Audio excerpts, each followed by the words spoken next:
Hello everyone, this is the question paper of class 7th Hindi for periodic test 1 2025 and 26, and you can see this question paper is of 40 marks and note. So look at the question. खंड का अपठित गद्यांश। सबसे पहले हम इस paragraph को पढ़ेंगे, उसके बाद में नीचे लिखे प्रश्नों के उत्तर देंगे। So look at the questions. So these are the questions MCQ and now read this paragraph. बढ़ती जनसंख्या ने अनेक प्रकार की समस्याओं को जन्म दिया है. रोटी, कपड़ा, मकान की कमी, बेरोजगारी, निरक्षरता, कृषि एवं उद्योगों के उत्पादनों में कमी आदि. हम जितना अधिक उन्नति करते हैं या विकास करते हैं, जनसंख्या उनके अनुपात में कहीं अधिक बढ़ जाती है. बढ़ती जनसंख्या के समक्ष सभी सरकारी प्रयास असफल दिखाई देते हैं. कृषि उत्पादन और औद्योगिक विकास बढ़ती जनसंख्या के सामने नगण्य सिद्ध हो रहे हैं. इन सभी बातों को ध्यान में रखते हुए जनसंख्या वृद्धि पर नियंत्रण की आवश्यकता है. इसके बिना विकास के लिए किए गए सभी प्रकार के प्रयत्न अधूरे रह जाएंगे. So now move to the questions and आप लोग पढ़ लेना अच्छे से. सो पहला है, बढ़ती जनसंख्या ने किससे जन्म दिया है? सो अनेक प्रकार की समस्याओं को जन्म दिया है. सो आपका आंसर यही हो जाएगा. सो कई प्रकार की समस्याएं हमारे सामने. अब दूसरा है, विकास कार्य क्यों नहीं दिखाई दे रहे हैं? सो इसका कारण क्या है? राजनीतिक अक्षमता, समस्याओं के कारण, जनसंख्या वृद्धि. तो यही है, जनसंख्या वृद्धि के कारण. दूसरा, आगे चलते हैं, बढ़ती जनसंख्या ने इनमें से किस समस्या को जन्म नहीं दिया है? सो जन्म दिया है जो जिसके बारे में है, रोटी, कपड़ा, मकान है, निरक्षरता है, बेरोजगारी है. सो आपका जो करेक्ट आंसर हो जाएगा वो ये हो जाएगा, दहेज की समस्या को इसने इससे लेना देना कोई लेना देना नहीं है, दहेज की समस्या. सो यही आपका आंसर हो जाएगा. सो नेक्स्ट है, बढ़ती जनसंख्या के समक्ष कौन से प्रयास असफल दिखाई देते हैं? सो इसमें हो जाएगा, सभी सरकारी प्रयास असफल दिखाई देते हैं. जैसा कि पैसेज में लिखा हुआ, हमें आंसर उसी के हिसाब से देना है जो कि पैराग्राफ में आपको मिलेगा. नेक्स्ट है, नगण्य शब्द का सही अर्थ क्या होगा? नगण्य का मतलब होता है बिल्कुल कम, बहुत, मतलब ना के बराबर. सो अपर्याप्त ही हो जाएगा इसका आंसर, यही अपर्याप्त. आगे बढ़ते हैं. दूसरा एक कविता है, कविता पढ़ना है और आपको नीचे लिखे प्रश्नों के उत्तर देने हैं. तो कविता क्या है? हंसते खिलखिलाते रंग बिरंगे फूल क्यारी में देखकर जी तृप्त हो गया. नथनों से प्राणों तक खिंच गई गंध की लकीर सी, आँखों में हो गई रंगों की बरसात. अनायास कह उठा दिल, वाह धन्य है बसंत ऋतु. सो इसमें कवि ने किस ऋतु का वर्णन किया है? आइए देखो लिखा हुआ है. सो बसंत ऋतु का वर्णन किया है. आगे चलते हैं, दूसरे क्वेश्चन को देखते हैं. रंग बिरंगे फूलों को देखकर कवि के मन में कौन सा भाव आया? तो इसमें यही हो जाएगा, आप देखोगे संतुष्टि, मतलब तृप्त, मन तृप्त हो गया, सो संतुष्ट हो गया. और कभी कभी आपको एग्ज़ाम में स्कूल के टीचर्स के हिसाब से भी देखना होगा, प्रसन्नता भी दे सकते हैं, बट हमें लिखना क्या है पैसेज के हिसाब से. तो मन तृप्त हो गया यानी कि संतुष्ट हो गया. इसका सही आंसर संतुष्टि हो जाएगी. गंध की लकीर से क्या अभिप्राय है? गंध की लकीर मतलब गंध की रेखा, खुशबू, एक तरीके से खुशबू जो हमारे मन में आई. तो सुगंध से हृदय में प्रसन्नता की अनुभूति.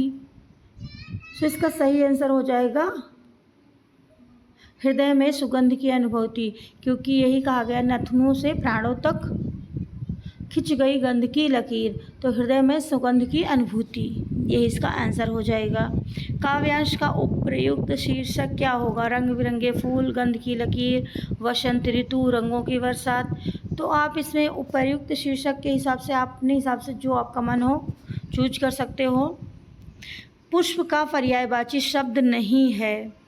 तो फूल, सुमन, कुसुम है, मधुप नहीं है. मधुप का मतलब होता है भंवरा. बाकी इसमें से ये तीनों के तीनों पर्यायवाची हैं, बट इसका सही वाला आंसर हो जाएगा ये, जो कि इसका पर्याय, पुष्प का पर्यायवाची नहीं है. आगे चलते हैं, निम्नलिखित प्रश्नों के उत्तर लिखिए. अब फूल का पर्यायवाची नहीं है, अभी आपने देखा पुष्प, कुसुम, सुमन दिया ही है। तनुजा नहीं है, तनुजा मीन्स होता है डॉटर, पुत्री। आगे चलते हैं, वियोग का विलोम शब्द। तो वियोग का मतलब हो जाता है बिछड़ना, अलग होना, और संयोग का मतलब होता है मिलना। तो इसका हो जाएगा संयोग, सेकंड का संयोग। आगे चलते हैं, बगीचे में लाल पीले फूल खिले हैं, वाक्य में विशेषण शब्द क्या है। अब यहाँ पे आपको विशेषण बताना है।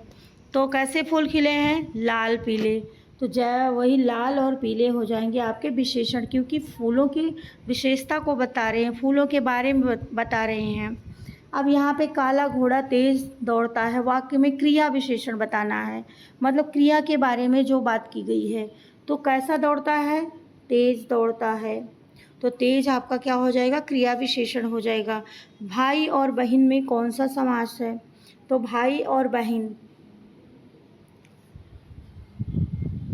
इसमें आपको ये देखना है कि भाई और बहन की जिसमें योजक चिन्ह आ जाते हैं उसमें कौन सा समास हो जाता है। सो भाई और बहन में द्वंद्व समास है, और राजकुमार में तत्पुरुष समास है। इस तरीके से हो जाएगा। नेक्स्ट चलते हैं, बहाव शब्द में प्रयुक्त प्रत्यय कौन सा है। प्रत्यय का मतलब हो जाता है पीछे शब्द का, मीन्स मुख्य शब्द में कोई एक शब्द मीन्स जुड़ जाना, और जिसके वजह से उसका नया शब्द हो जाता है। इस तरीके से उपसर्ग भी होता है, उपसर्ग आगे जुड़ता है और प्रत्यय पीछे। तो उसमें बहाव है, तो बह का आव, तो ये आव इसका हो जाएगा, क्योंकि यहाँ पे आप देख रहे हो मात्रा, इसकी वजह से ये आव हो जाएगा और यही प्रत्यय हो जाएगा। बेइंसाफी में मीन्स प्रयुक्त उपसर्ग। अब उपसर्ग का मतलब हो गया आगे जो जुड़े, आगे एक कोई भी एक लेटर जुड़ जाना। तो इसमें आप देखोगे बेइंसाफी, तो इंसाफी एक शब्द हो गया है और उसमें आगे क्या जोड़ दिया गया, बे, तो बेइंसाफी हो गया। आगे चलते हैं, पर्यावरण का संधि विच्छेद। अब पर्यावरण तो परिधर आवरण हो जाएगा, इसका आवरण होता है, आवरण में परि जोड़ दिया जाता है तब वो हो जाता है पर्यावरण, तो परिधन आवरण हो जाएगा। आगे चलते हैं, स्थिति शब्द का बहुवचन शब्द। स्थिति का स्थितियाँ हो जाएगी। आगे चलते हैं, जिम्मेदारी शब्द का बहुवचन बनाना है आपको, तो जिम्मेदारी का जिम्मेदारियाँ, ये वाला सही हो जाएगा। भ्रमर का पर्यायवाची अभी बताया है मधुकर, तो ये भ्रमर का पर्यायवाची होगा, भ्रमर मीन्स भंवरा। अब ये है आपके चैप्टर से लिया गया है, चैप्टर नंबर 2 से। यहाँ पे एक चीज़ मिस हो गया है, एक लेटर। एक निर्धन व्यक्ति के 3 बेटे थे, वो प्रायः अपने बेटों से कहता था, मेरे बेटों, हमारे पास ना तो धन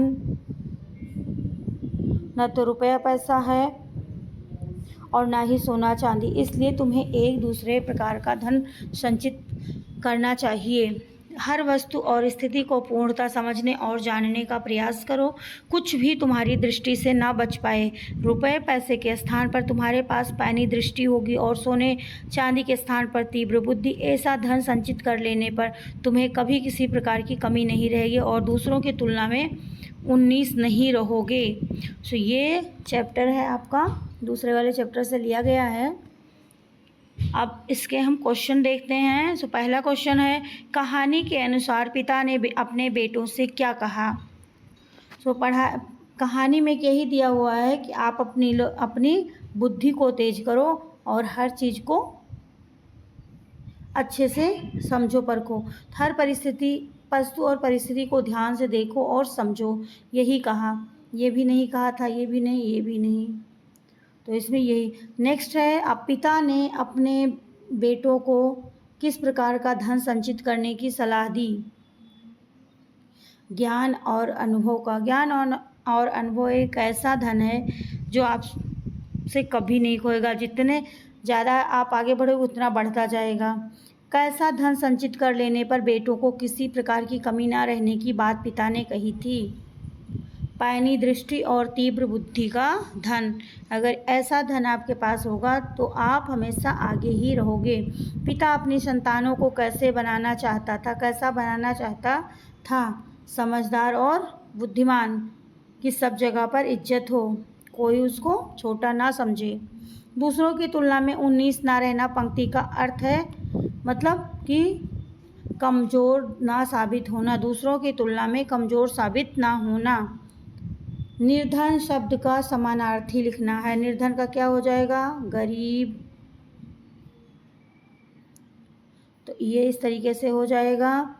निम्नलिखित प्रश्नों में से किसी 2 प्रश्नों के उत्तर देना है। 3 बुद्धिमान लोक कथा के आधार पर बताइए कि तीनों भाइयों की क्या विशेषताएं थीं। राजा द्वारा मंगवाई गई पेटी में कच्चा अनार, यह स्पष्ट करने के लिए तीनों भाइयों ने कौन कौन से तर्क दिए? माँ ने पुत्र को किस किस कहानी सुनाई? तो मैं इसके नीचे आपको आंसर की मैं क्वेश्चन आंसर की दे दूंगी और आप वहाँ से हेल्प ले लेना, और ये सारे पत्र भी। ये आपको पत्र लिखना है बड़े भाई के विवाह में शामिल होने के लिए। 4 दिन के अवकाश के लिए आपको प्रार्थना पत्र लिखना है, या अपने मित्र को जन्मदिन पर निमंत्रित करते हुए पत्र लिखना है। तो और मैं एक चीज़ और बोलूँगी, इस पेपर में मैंने 2 चैप्टर कवर किया है, फर्स्ट और सेकेंड। ये फर्स्ट चैप्टर का क्वेश्चन है और ये दोनों जो हैं वो सेकेंड चैप्टर के हैं। ये ध्यान रखना। तो दोनों में से कोई एक लिखना है, ऐसा नहीं है कि आपको दोनों लिखना। यहाँ पे देखो अथवा लगा हुआ है। अब आगे बढ़ते हैं। आगे निम्नलिखित 2 विषयों में से किसी एक विषय पर निबंध 80 से 100 शब्दों में सारगर्भित अनुच्छेद लिखिए। आपको लिखना है जल ही जीवन है, या फिर व्यायाम स्वस्थ जीवन का रहस्य, और या फिर ये आपको लिखना है कविता में चित्रित शाम और सूर्यास्त के दृश्य का वर्णन अपने शब्दों में कीजिए। आपके चैप्टर 1 में कविता दी हुई है, उसके किस हिसाब से आपको शाम के सूर्यास्त के दृश्य का वर्णन करना है। ये रहा आपका क्वेश्चन पेपर, और इसके बाद मैं आपको आंसर की शेयर कर दूंगी इसी में। ये रही आंसर की, खंड गा से दिए हुए हैं। बाकी के आपके पेपर में ही ऑप्शन है, उसमें सारे दिए हुए हैं, तो आप वहाँ से प्रैक्टिस कर लेना। और ये क्वेश्चन आंसर है, लेटर राइटिंग है, एस्से राइटिंग है, और ये इसमें सारा दिया हुआ है, तो आप लोग इससे प्रैक्टिस कर लेना।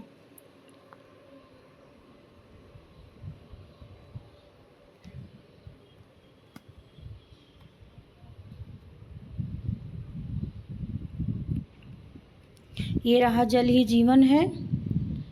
दूसरा जो ऑप्शन था स्वच्छ भारत स्वस्थ जीवन का आधार है, ये है, और फिर ये कविता वाला है। तो इस तरीके से ये आपका हो जाता है आंसर की, और आई होप कि ये आपको हेल्प करेगी आपका एग्ज़ाम में। So that's it, thank you.